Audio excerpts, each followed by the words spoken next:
ജ്ഞാനേശ്വരി ഭഗവത്ഗീതയുടെ ജ്ഞാനേശ്വര ഭാഷ്യം അധ്യായം 16 ദൈവാസുര സമ്പദ് വിഭാഗയോഗം. അസത്യമപ്രതിഷ്ഠന്തെ ജഗദാഹുരനീശ്വരം അപരസ്പരസംഭൂതം കിമന്യത് കാമഹൈതുകം.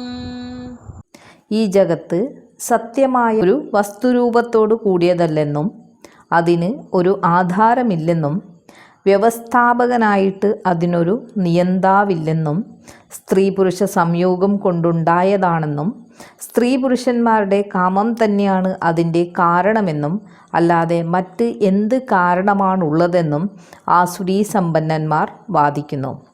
അനാദികാലം മുതൽക്ക് വിശ്വം നിലനിൽക്കുന്നു എന്നും ഈശ്വരൻ അതിൻ്റെ നിയാമകനാണെന്നും ന്യായവും അന്യായവും എന്തെന്ന് വേദങ്ങൾ വിധിക്കുന്നുവെന്നും ജനങ്ങൾ വിശ്വസിക്കുകയും പറയുകയും ചെയ്യുന്നു. വേദങ്ങളുടെ ദൃഷ്ടിയിൽ സാൻമാർഗിക ജീവിതം നയിക്കുന്നവർക്ക് സ്വർഗഭോഗവും അസാൻമാർഗിക ജീവിതം നയിക്കുന്നവർക്ക് നരകഭോഗത്തിൻ്റെ ശിക്ഷയും ലഭിക്കുന്നുവെന്ന് വിശ്വസിക്കപ്പെടുന്നു. എന്നാൽ ആസുരീ സമ്പന്നർ പറയുന്നത് അനാദികാലം മുതൽ നിലനിന്നു പോരുന്ന ഈ സാർവലൗകിക വ്യവസ്ഥകളൊക്കെ അസത്യവും വ്യർത്ഥവുമാണ് എന്നാണ്.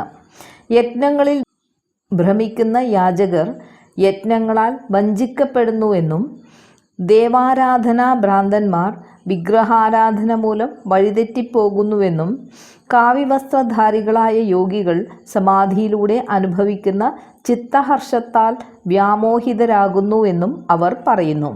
ഒരുവൻ്റെ സാമർഥ്യം കൊണ്ട് നേടാൻ കഴിയുന്നതൊക്കെ ആസ്വദിക്കണമെന്ന് അവർ വാദിക്കുന്നു. അതിനേക്കാൾ കവിഞ്ഞ പുണ്യം എന്താണുള്ളതെന്ന് അവർ ചോദിക്കുന്നു. അവരുടെ ദൃഷ്ടിയിൽ വിഷയസുഖങ്ങൾ അനുഭവിക്കാതിരിക്കുന്നതാണ് പാപം.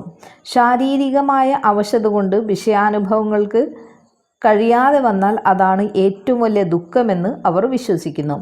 ഒരു ധനവാനെ വധിച്ച് ധനം നേടിയാൽ അത് പാപമാണെന്ന് മറ്റുള്ളവർ പറയുമെങ്കിലും ആ ധനം തങ്ങളുടെ പുണ്യത്തിൻ്റെ ഫലമായിട്ട് തങ്ങൾക്ക് ലഭിച്ചതാണെന്ന് അവർ കരുതുന്നു.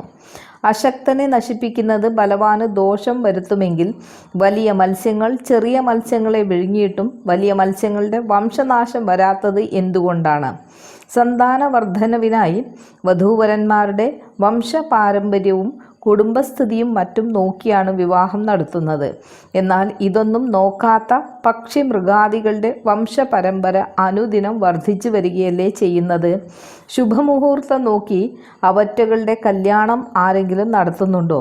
മോഷ്ടിച്ച മുതൽ ആർക്കെങ്കിലും വിഷമായി തീർന്നിട്ടുണ്ടോ? പരതാതി രതി കൊണ്ടോ പാതിവ്രത്യഭംഗം കൊണ്ടോ ആർക്കെങ്കിലും കുഷ്ഠം പിടിച്ചിട്ടുണ്ടോ? ലോകത്തിൻ്റെ നിയാമകനായി ഈശ്വരനുണ്ടെന്നും ഈശ്വരൻ ധർമാധർമ്മ പ്രവർത്തനങ്ങളുടെ ഫലം ഓരോരുത്തർക്കും വിഭജിച്ചു കൊടുക്കുമെന്നും ഒരുവൻ്റെ കർമ്മഫലം പരലോകത്ത് അനുഭവിക്കേണ്ടി വരുമെന്നൊക്കെ ശാസ്ത്രങ്ങളിൽ പറയുന്നു. എന്നാൽ നിങ്ങൾ അനുഭവിക്കേണ്ടി വരുന്ന പരലോകത്തെയോ അത് അനുഭവിപ്പിക്കുന്ന ഈശ്വരനെയോ നിങ്ങൾക്ക് കാണാൻ കഴിയുന്നില്ല. ആകയാൽ ശാസ്ത്രങ്ങളിൽ പറയുന്നതൊക്കെ പൊളിയാണ്. പുണ്യകർമ്മങ്ങൾ ചെയ്യുന്നവൻ്റെയും പാപകർമ്മങ്ങൾ ചെയ്യുന്നവൻ്റെയും മരണശേഷം അവരുടെ കർമ്മഫലം അനുഭവിക്കാൻ ആരാണ് ഇവിടെ ശേഷിക്കുന്നത്?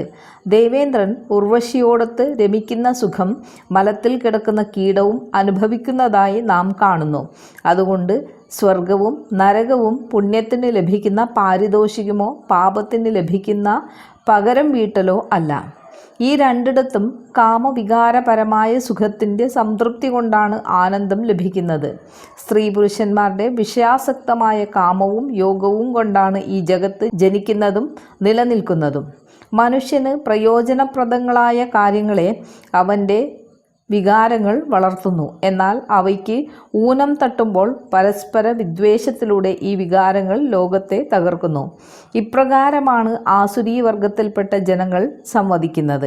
ചുരുക്കി പറഞ്ഞാൽ അവരുടെ ദൃഷ്ടിയിൽ ലോകസൃഷ്ടിക്ക് അടിസ്ഥാന കാരണം കാമവികാരമാണ്. ജുഗുപ്സാവഹമായ ഈ വിഷയത്തെപ്പറ്റി ഇതിൽ കൂടുതലായ ചർച്ചയൊന്നും വേണ്ട. അത് നാക്കിനെ ക്ഷീണിപ്പിക്കുകയേ ഉള്ളൂ.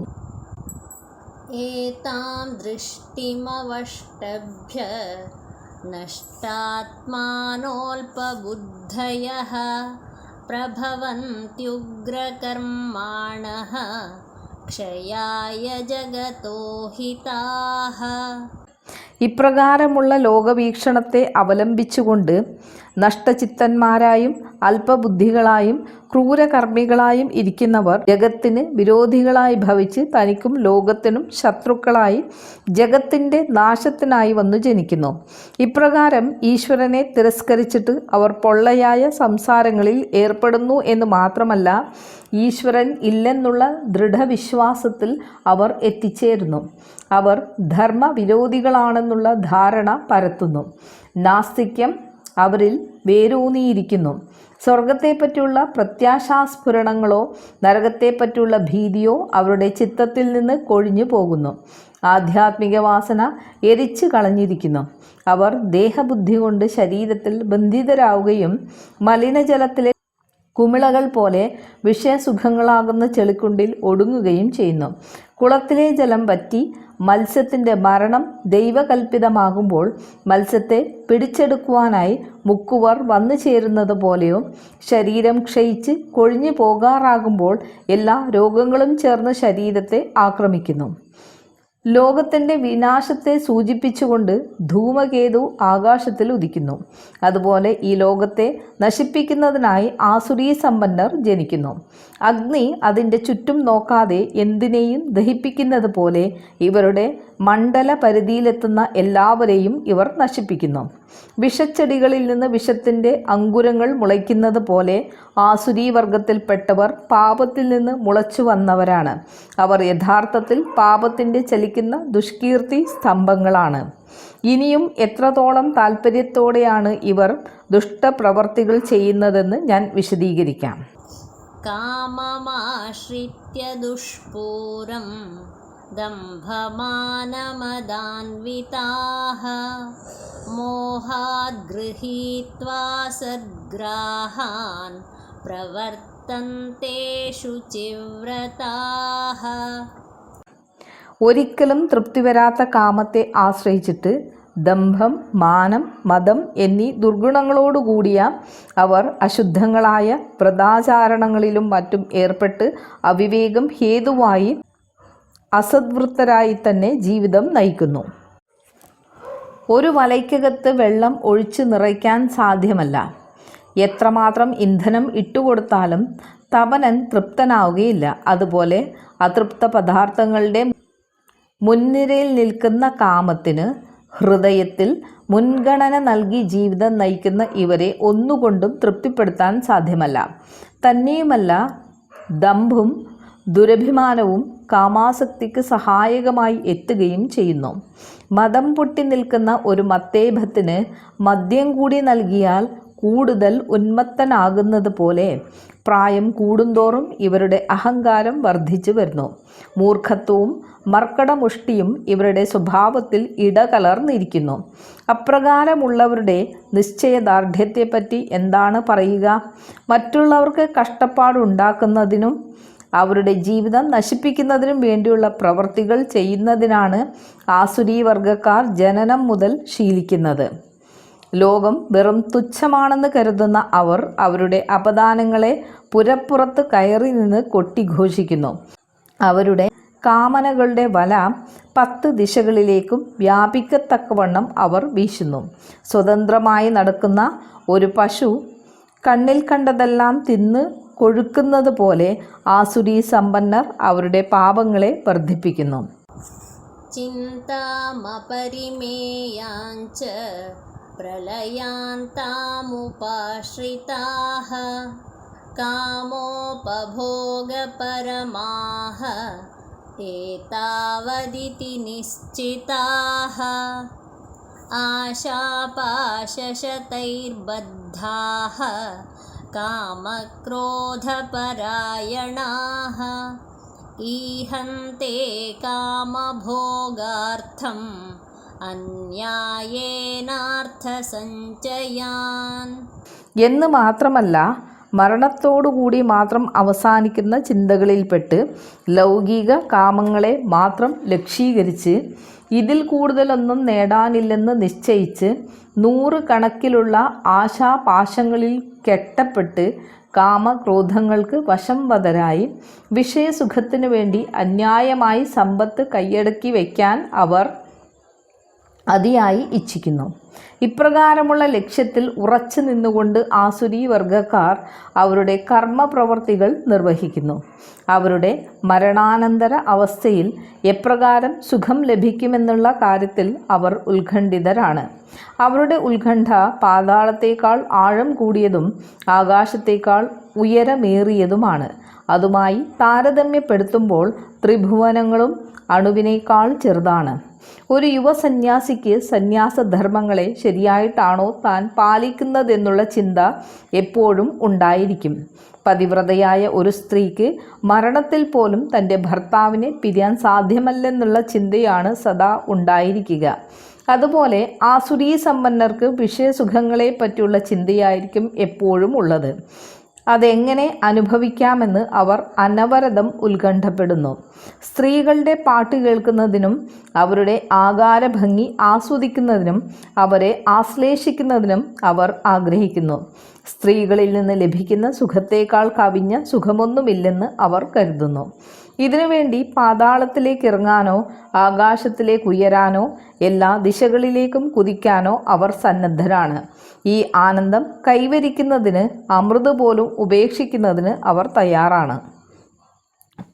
മത്സ്യം വിചാരമില്ലാതെ ഇരയ്ക്ക് വേണ്ടി ചൂണ്ട വിഴുങ്ങുന്നു. അതുപോലെ ആസുരീ വർഗത്തിൽപ്പെട്ടവർ ഫലത്തെ ചിന്തിക്കാതെ വിഷയസുഖങ്ങളുടെ ചൂണ്ട വിഴുങ്ങുന്നു. അവർ ആശിച്ച വസ്തു ലഭ്യമല്ലാതെ വരുമ്പോൾ കൂടുതൽ ആശകൾക്ക് വഴിതെളിയുന്നു. ആശകൾക്ക് പിന്നാലെ അനുപദം വരുന്ന നിരർത്ഥകമായ ആശകൾ പട്ടുനൂൽ പുഴുവിനെ അതിൻ്റെ കീടകോശം വലയം ചെയ്യുന്നത് പോലെ അവനെ ബന്ധനസ്ഥനാക്കുന്നു. അവൻ്റെ അഭിലാഷങ്ങൾ വർദ്ധിക്കുന്നു. അഭിലാഷങ്ങൾ എന്തെങ്കിലും കാരണത്താൽ സാധിക്കാതെ വിഫലമാകുമ്പോൾ അത് ദോഷമായി രൂപാന്തരപ്പെടുന്നു. അപ്പോൾ കാമവും ക്രോധവും സഫലമാകുന്നതിനേക്കാൾ കവിഞ്ഞ ജീവിതോദ്ദേശ്യം ഒന്നും തന്നെയില്ലെന്ന് അവൻ വിചാരിക്കുന്നു. ഒരു കാവൽക്കാരൻ പകൽ മുഴുവൻ യജമാനനെ സേവിക്കുകയും രാത്രി മുഴുവൻ പാറാവ് നിൽക്കുകയും ചെയ്യുന്നത് പോലെ ഇവർക്ക് ഒരു സമയവും വിശ്രമമില്ല. തന്മൂലം പൂർത്തിയാക്കാത്ത അഭിലാഷങ്ങളുടെ കൊടുമുടിയിൽ നിന്ന് താഴോട്ട് ക്രോധമാകുന്ന പാറക്കെട്ടിലേക്ക് അവർ പതിക്കുന്നു. എന്നിട്ടും അവരുടെ രാഗദ്വേഷങ്ങൾക്ക് ഒരു കുറവും സംഭവിക്കുന്നില്ല. വിഷയഭോഗ പൂർണ്ണതയ്ക്ക് വേണ്ടി അദമ്യമായി ആഗ്രഹിക്കുന്ന അവർക്ക് സമ്പത്തില്ലാതെ എങ്ങനെ അത് നേടാൻ കഴിയും? അതിനായി അവർ ലോകത്തെ മുഴുവൻ കൊള്ളയടിക്കുന്നു. ലോകരുടെ മുഴുവൻ കഴുത്തിന് കുത്തിപ്പിടിക്കുന്നു. സന്ദർഭം ലഭിക്കുമ്പോൾ ഒരുവനെ കൊല്ലുന്നതിനോ മറ്റൊരുവൻ്റെ സർവസ്വഹരണം നടത്തുന്നതിനോ എല്ലാ തന്ത്രങ്ങളും ഉപയോഗിച്ച് ഒരുവനെ നശിപ്പിച്ച് അവൻ്റെ ധനം അപഹരിക്കുന്നതിനോ അവർ മടിക്കുകയില്ല. മൃഗബന്ധിനിയും സഞ്ചിയും വലയും നായും പ്രാപ്പിടിയ പക്ഷിയും കൊടിയും കുന്തവും മറ്റുമായുള്ള സാമഗ്രികളോടെ വേട്ടക്കാരൻ തൻ്റെ ജീവസന്ധാരണത്തിന് വനത്തിൽ പോയി ജീവികളെ കൊല്ലുന്നത് പോലെ ആസുരീ സമ്പന്നർ ധനം സമ്പാദിക്കുന്നതിനായി കൊലപാതകം ഉൾപ്പെടെ എല്ലാവിധ നികൃഷ്ട പ്രവൃത്തികളും ചെയ്യുന്നു. ധനം സമ്പാദിക്കുമ്പോൾ അവർ സന്തോഷിക്കുന്നു.